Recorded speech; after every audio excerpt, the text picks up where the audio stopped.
Pri Bogu pa ni nič nemogoče. Si morda vedel, da je bilo mesto Nazaret kraj, kjer je angel Gabriel povedal Mariji, da bo postala Jezusova mati, vse prej kot neko veliko in pomembno mesto.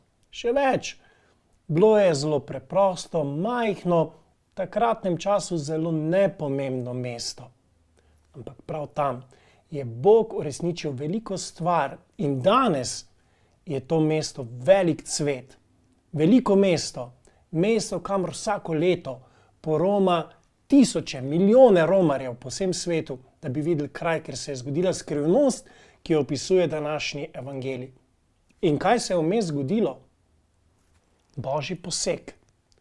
Bog je stopil do preproste deklice, Marije, ki je bila preprosta, imela pa je veliko srce in veliko vero v Boga. In to veliko srce je omogočilo, da ga je ponudila Bogu.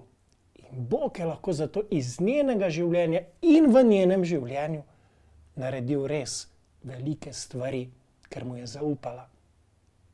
Zato, če si tudi ti mogoče preprost fant, preprosta deklica, pa si mogoče doma iz majhnega, nepomembnega kraja, ne boj se, Bog ima tudi za tebe gotovo pripravljene velike stvari, če imaš le ti tudi veliko vero in veliko srce. In si ga pripravljen ponuditi tudi Bogu. Če si mu pripravljen reči to, kar mu je rekla Marija. Pridi, stopi v moje življenje, prebivaj z mano. Naj se tudi v mojem življenju zgodi, Gospod, tvoja volja.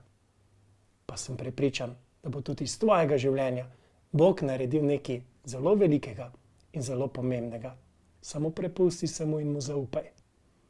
Ti želim lep, blagoslovljen praznik.